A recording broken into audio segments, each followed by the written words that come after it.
বলেন।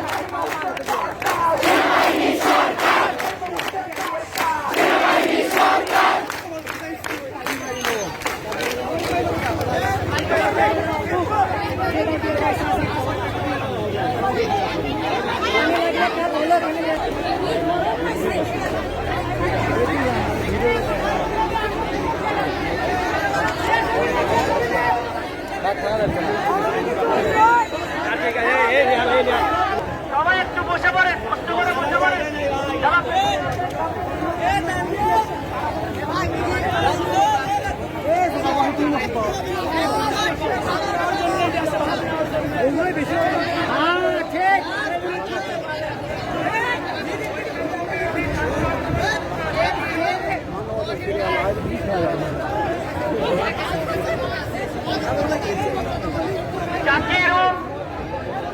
জাকিরুল কোথায়?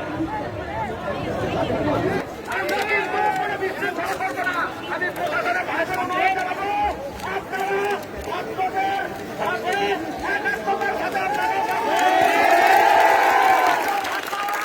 আমরা কোনো সহিংসতা চাই না, আমরা কোনো গুলি বর্ষণ চাই না, আমরা কোনো ভয়ের রক্ত ধরতে চাই না। আমরা চাই শান্তিপূর্ণ ভাবে আমাদের 9 দফাতে দাবি রয়েছে, সেই 9 দফা দাবি অতি সত্তর মেনে নেওয়া হোক। যাদেরকে অনৈতিক ভাবে গ্রেপ্তার করা হয়েছে তাদের অনতিবিলম্বে তাদেরকে ছেড়ে দেওয়া হোক। পদক্ষেপ নিচ্ছে, আমরা তাদের সাধুবাদ জানাই। সংগ্রামী বন্ধুগণ, আপনারা কেউ বিশৃঙ্খলাতে কাজ দিবেন না, কারণ কিছু পাতা হয় না কিন্তু বসে আছে। আমাদেরকে বারবার বিভ্রান্তির মুখে ঢালার জন্য তারা কিন্তু ওত পেতে আছে।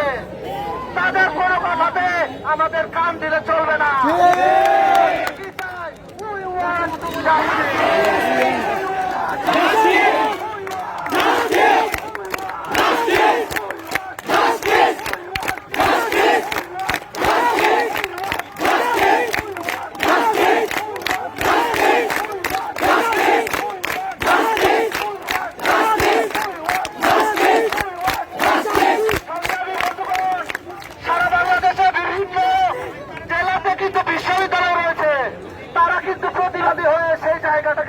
ভালোভাবে সংঘবদ্ধ হয়েছে, কিন্তু আমার বগুড়াতে কোন সংবিধিগত বিশ্ববিদ্যালয়, তারপরেও বগুড়ার ছাত্ররা কিন্তু বসে নেই।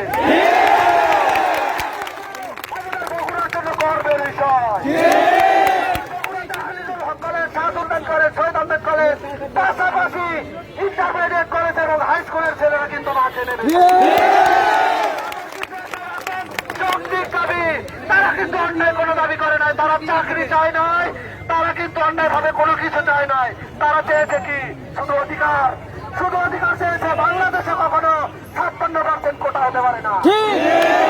কোটা যেহেতু বাতিল করাই হলো, আমাদের প্রশ্ন এত দেরি কেন করা হলো?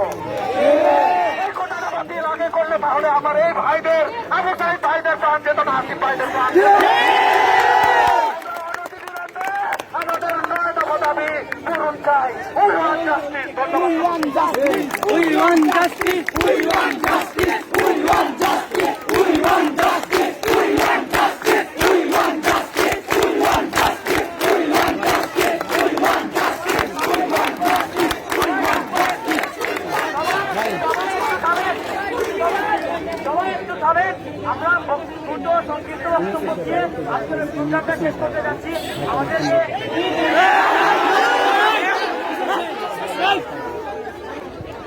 আমাদের যে কার্যক্রম, এটা মূলত কেন্দ্রীয়ভাবে যারা সমন্বয়ের কাছে ঢাকায় যে 59 জনের সমন্বয় কমিটি আছে, তাদের যে আদেশ থাকবে, তাদের যে কর্মসূচি থাকবে, আমরা সেই অনুযায়ী বগুড়ার ছাত্ররা কর্মসূচি পালন করব। এছাড়া বগুড়ায় কর্মসূচি পালন করার সময় বগুড়া